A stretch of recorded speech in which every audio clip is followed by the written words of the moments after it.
अब मैं नज़म के लिए दावत देता हूँ मोहतरम जनाब मोहम्मद एहसान मकबूल को कि वो आएँ हम्द व नात पेश करें। अस्सलामु अलैकुम व रहमतुल्लाहि व बरकातुहू। किसे हजरे असवद को सवाल कीता, तेरा रंग ना क्यों काला है, तेरे अंदर केड़ी खूबी है, तेनू सारा जहान चुमन वाला है।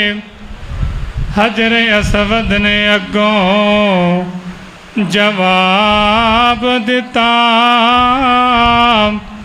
मैं रंग दा जरूर काला हाँ, मैनू सारी दुनिया तां चुमदी, मैनू चुम गया कमली वाला है।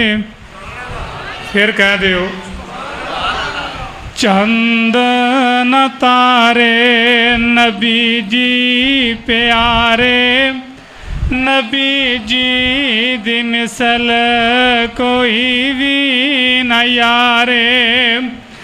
चंद न तारे नबी जी प्यारे, नबी जी दी मिसल कोई भी न यारे।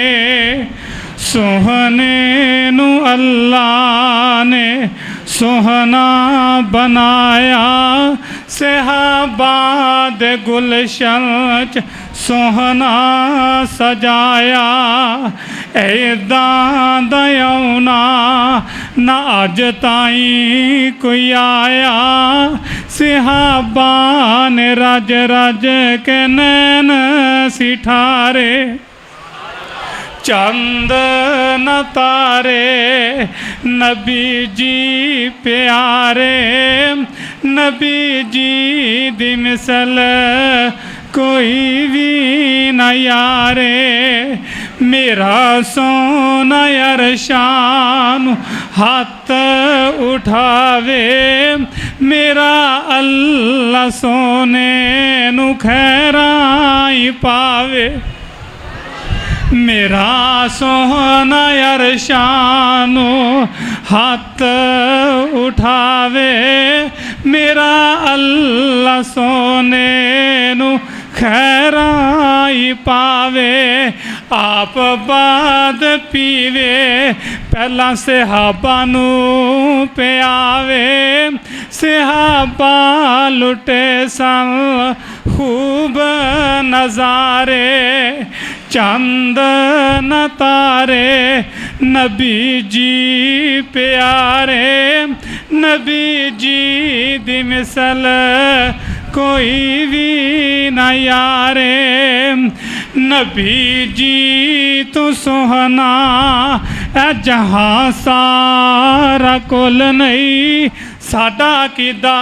नबी जी तो सोहना ऐ जहाँ सारा कुल नहीं, नबी जी तो सोहने गुलाबां दे फुल नहीं। सुते पै फिर कह दियो नबी दी शान बयान कर रहे हैं, अरमान ना बैठे जो ये कारी साहब ने बयान करना है। कारी साहब ने तुहानू नातां सुनानियां ने, उन्होंने सामने चुप करके बैठे रहे हो। उन्होंने आउण का मकसद का कोई हल ना होना। मेरे भाईओ सुभान अल्लाह कहोगे अल्लाह तू पाक। सारे हदीस पाक के अंदर आंदा कि आका अलैहिस्सलातु वस्सलाम फरमाते ने कि सुभान अल्लाह कहन दे नाल अल्लाह दरख्त लगांदा जन्नत के अंदर। तो असीं मस्जिद के अंदर बह के चुप करके बैठे हैं। तो मेरे भाईओ बाहर जिहड़ा सहाबा के खिलाफ बोलन वाला उच्ची उच्ची आवाज़ नाल गालियां निकालदा, तुसीं अल्लाह के नबी की शान सुन के दरियां ते बैठ के रमान दे नाल मस्जिद के अंदर बैठ के पखियां थले बह के चुप कीते बैठे हो। सुभान अल्लाह क्या करो नबी अलैहिस्सलाम दी शान सुन के।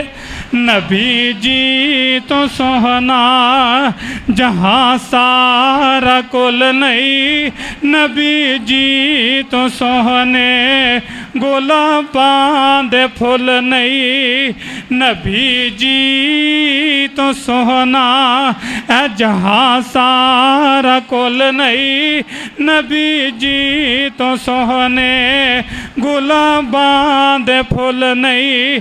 मेरा सोना इक्को ही, मेरा सोना इक्को ही, अल्लाह नू पुकारे चंद न तारे, नबी जी प्यारे, नबी जी दी मिसल कोई भी न यारे। चंद अशार फिक्र आखरत के हवाले दे नाल।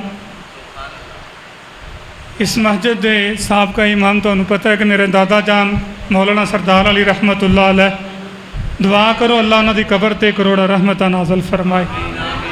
जितने भी इस मस्जिद के नमाजी दुनिया तो टुर गए, अल्लाह उन्होंने कबरां मुनव्वर फरमाए। कारी साहब दी अल्लाह मेहनत कबूल फरमाए।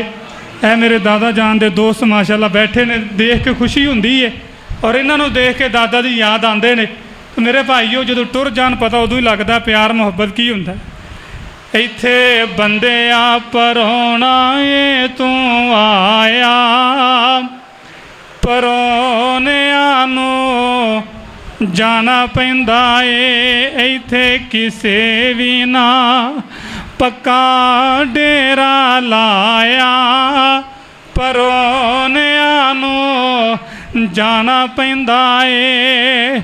पुछ उन्हां कोलों जिन्ना दे टुर गए बाप ने, पुछ उन्हां कोलों जिन्ना दे टुर गए बाप ने, मैं ते हत्थां नाल आप दफनाया, परोनिया नू जाना पैंदा ए।